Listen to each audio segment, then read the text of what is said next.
Hello students, welcome ulit sa online tutorial natin. Once again, maraming salamat sa mga nag-avail sa YouTube membership. Hopefully, you'll pass the subject this test this semester. So yun, continue tayo sa problem number 9. So for this problem, at first, medyo mahirapan ka kung titignan mo medyo mahirap, but actually madali lang to. We are asked, there is actually a cylinder and then it is held by this in this position, and then we are asked to solve for angle theta such that ang force daw sa B or ang contact force sa B should be half that of A.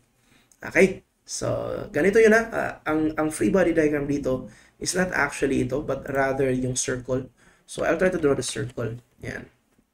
Actually, not the circle but yung concurrent force sa circle. Yan. So, let's just say this is the weight of the circle, 100 Newton. Okay. Now, since 45 degrees, tingnan nyo, the circle is held by a 45-degree angle. So meaning, ang reaction should be 45 degrees initially. So meaning, meron tayong 45-degree reaction here. Meron din tayong 45-degree reaction here. Now, due to symmetry, I think it's obvious that the reactions should be equal. However, when it is tilted to the left, tingnan nyo, when it is tilted to the left, yan, and it is tilted to the left, the reactions will not be equal since ito, A will actually carry more than B. Okay? So, we're asked at what angle daw will A carry twice as much as B. Tama ba? Kasi ang B is 1/2 man that of A. Okay? Sige. So, bali, i-tilt lang natin to. I-tilt natin to, no? So, pag tilt natin, if this will be tilted to the left, and then this is RA. Ay, sorry. Oops. Ay, sorry yan. RA pala, and then this is RB. So, if this will be tilted to the left, by the way, ito na yung bago. So, bale, pag ganito, no? Yan. And then, ito, parang pag ganito. Okay? So, ito na yung bagong RA. Ay, sorry. Ganun yung bagong RA. And then, ito din yung bagong RB. Okay? And then, sabi dito, RB daw should be equal to 2 RA. Question, ano yung theta? Okay? Sige. So, paano kaya to, no? Actually, madali lang to. You can just actually sum up forces horizontal is equal to 0. By the way, burahin natin yung RA dito. And then, ito din, kasi wala nang sabihan. Ayan. So, let's try to establish pala yung mga angles. Balik natin yung dalawa. Sige, so you have this one here. So, I hope you will agree the angle here, ito. Let's have the angle from the horizontal. So, itong angle na to, yung theta na yan, should be, or not theta, but yung angle, ano ba yung angle natin dyan? So, ang angle na to, it should be 45 minus yung tilt, kasi na-tilt by theta. While itong sa kabila, okay, itong angle na to should be 45 plus the angle theta. Okay? Or rather, ganyan. Theta. So, what we will do is, we will sum up forces horizontal is equal to 0. Napakadali, no? Sum up tayo ng forces horizontal is equal to 0 to the right equals to the left. So, based on the figure, to the right is actually the RA. And then cosine 45. By the way, I think kopyahin ko na lang to. Lipat ko sa kabila.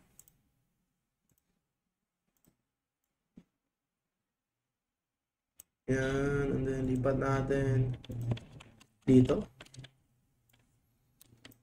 Yan. So, sum up tayo ng forces horizontal is equal to 0. The left equals the right. So, ang to the left, or to the right rather, is the horizontal component of RA. So, I will write RA times cosine, that is 45 plus theta. Yan, theta, 45 degrees. Okay, plus theta, that is in degrees. And then that must be equal to the horizontal component, no? I mean, to the force to the left. So that is RB times cosine 45 minus theta. Okay, notice, alam natin na ang RB is twice RA. So, pwede ko ilagay na 2 times, ay, sorry, sandali. Alam natin na ang RB is 2 times RA. So, pwede ko ilagay ito na 2 RA. Okay? So, notice, RA will now cancel out. Cancel ang RA, cancel ang RA, and then boom. Diba? Ang ano will be your theta na lang. Sige, so use your calculator. Gawin natin ito. Cosine 45 plus x must be equal to 2 cosine 45 minus x. Now, I don't know if meron ba tayong trigo identity dito, but I'm not really good with trigo identities. So, shift solve na lang. By the way, pag nag-shift solve kayo, give the calculator an idea of what is the answer. Anyway, our answer here is 18. Most probably, yan din yung nasa choices natin. So, let's just say 20. Parang ibibigay niyang sagot is yung closer to 20. Which is in this case, negative 18. Nagkamali ba tayo? Ba't ganun? Sandali. Shift solve. Ba't ganun? Baka mali yung pagkaintindi ko. 521, imposible naman. So, 20. Bakit ganon? Tama naman. 2RA yung kabila kasi half daw siya. This is half. Mali pala. Mali yung equation ko. Half of RA pala. So, half of RA. Sorry. Yan. So, half pala to. Kaya pala, taka ko. So, kasi mas malaki yung reaction dito kaysa sa kabila. So, RA over 2 pala yan. Sige. Anyway, that's over 2. So, this will be macancel yung A, no? Yeah. Macancel yung RA. So, this is 1 over, that's times 0.5, 1/2. So, shift solve natin. 20. So, hopefully, lalabas na yung positive 18. Yan. Okay. So, meaning theta is now equal to 18.43. Okay. So, ito yung maganda, no? Kasi meron tayong answer key. So, confident tayo sa answer natin. So, again, I hope naintindihan lang, ha?